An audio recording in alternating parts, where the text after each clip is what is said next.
Assalamualaikum warahmatullahi wabarakatuh. Perkenalkan, nama saya Novanisa Putri dari 11 Di sini saya akan menjelaskan kerjasama ekonomi internasional. Sebelumnya, apa sih kerjasama ekonomi internasional? Kerjasama ekonomi internasional adalah kerjasama yang menunjukkan hubungan antar negara dalam bidang ekonomi dengan dasar kepentingan tertentu untuk dapat meningkatkan kesejahteraan ekonomi, pertumbuhan ekonomi, dan peningkatan struktur kegiatan ekonomi internasional.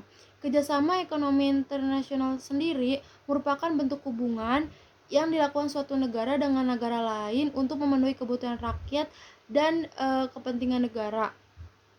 Ada berbagai macam bentuk kerjasama internasional, diantaranya ada kerjasama di bidang politik, sosial, pertahanan, keamanan, kebudayaan, serta ekonomi.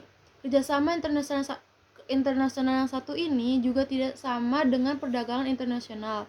Cakupannya lebih luas karena kerjasama ini antar negara di bidang ekonomi dengan tujuan untuk meningkatkan kesejahteraan ekonomi, pertumbuhan ekonomi, hingga struktur kegiatan ekonomi nasional. Nah, ada juga tujuan kerjasama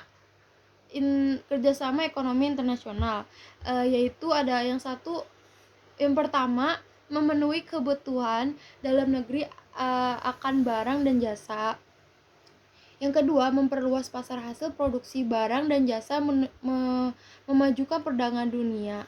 Yang ketiga, mendorong peningkatan produktivitas dari hasil produksi, memperluas lapangan kerja, menambah devisa negara, mendistribusikan manfaat sumber daya, mengurangi kepentingan antar negara maju dan berkembang, mempercepat pembangunan ekonomi dunia, dan yang terakhir, meningkatkan kualitas hidup bangsa-bangsa di dunia.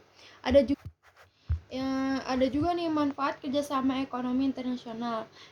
Manfaatnya yaitu yang pertama, memperkuat dan meningkatkan kerjasama ekonomi, perdagangan, dan investasi di antara para anggota.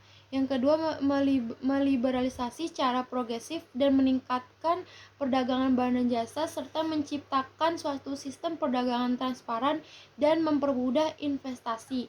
Yang ketiga, menggali bidang-bidang kerjasama yang baru dan mengembangkan kebijakan yang tepat dalam rangka kerjasama ekonomi di antara para anggota. Yang terakhir, memfasilitasi integrasi ekonomi yang lebih efektif dari para anggota dan menjabati kesenjangan pembangunan ekonomi di antara para anggota.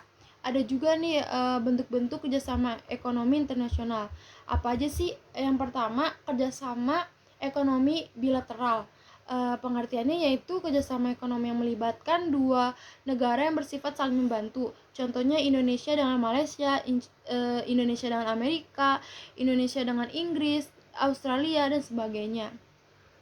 Kalau yang kedua, kerjasama ekonomi regional, yaitu kerjasama ekonomi di antara beberapa negara yang berada di kawasan tertentu. Contohnya ASEAN, Uni Eropa, EFTA, APEC, AFTA, dan sebagainya. Kalau yang ketiga, kerjasama ekonomi multilateral, yaitu kerjasama ekonomi yang melibatkan banyak negara dan tidak terikat oleh batas region atau wilayah atau kawasan negara tertentu. Contohnya kerjasama antara Indonesia, Jerman, Prancis, Cina, Korea, Rusia, Singapura, dan sebagainya. Yang terakhir adalah kerjasama ekonomi antar regional, yaitu kerjasama ekonomi yang diantara dua kelompok kerjasama ekonomi regional. Contohnya kerjasama antara Uni Eropa dengan ASEAN. Ada juga nih lembaga-lembaga kerjasama ekonomi internasional. Yang pertama adalah ASEAN. ASEAN kepanjangannya itu Association of South East Asian Nation, atau bahasa Indonesianya Persatuan Negara Asia Tenggara. ASEAN merupakan suatu kerjasama negara-negara untuk kestabilan politik, ekonomi, dan sosial budaya. ASEAN didirikan pada tanggal 18 Agustus 1967 dengan tujuan yang pertama, mempercepat proses pertumbuhan ekonomi, sosial, dan kebudayaan ASEAN Tenggara umumnya dan anggota pada khususnya. Yang kedua, mewujudkan terciptanya perdamaian dan kestabilan di kawasan Asia Tenggara. Yang ketiga, menciptakan kerjasama yang aktif dan dalam bidang sosial, ekonomi, dan kebudayaan. Yang kedua adalah IMF atau International Monetary Fund, atau bahasa Indonesianya Dana Moneter Internasional. Badan ini lahir pada tanggal 27 Desember 1945 setelah diadakan konferensi di Bretton Woods, Amerika, dengan maksud untuk melancarkan kembali moneter internasional yang meliputi penetapan kurs devisa, pemeliharaan kurs devisa, membantu negara anggota dalam menghadapi kesulitan neraca pembayaran, memberi sarana pencegahan inflasi dan sebagainya. Yang ketiga ada IBRD atau International Bank for Reconstruction and Development atau bahasa Indonesianya Bank Dunia, World Bank atau Bank Dunia.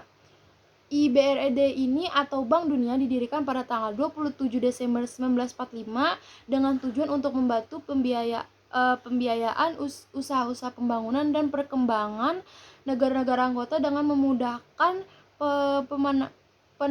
penanaman modal untuk tujuan yang produktif, atau singkatnya IBRD bertugas untuk menangani masalah investasi internasional. Yang keempat adalah WTO atau World Trade Organization, merupakan organisasi perdagangan yang bertujuan untuk memajukan perdagangan internasional agar tercipta suasana yang dapat membatasi atau mengadakan peraturan yang bersifat menghambat kelancaran pertukaran barang-barang internasional dan berusaha untuk meningkatkan volume perdagangan dunia dengan cara meliberalisasikan perdagangan internasional. Yang kelima atau yang terakhir ada IFC atau disebut International Finance Corporation atau bahasa Indonesianya Badan Keuangan Internasional. IFC didirikan pada tanggal 20 Juli 1956, bertugas memberikan pinjaman kepada pengusaha swasta dan membantu mengalihkan investasi luar negeri ke negara-negara yang sedang berkembang. Sedangkan tugasnya adalah memupuk perkembangan ekonomi di negara-negara anggota, terutama memberikan kredit jangka panjang kepada pengusaha swasta tanpa jaminan dan pemerintah.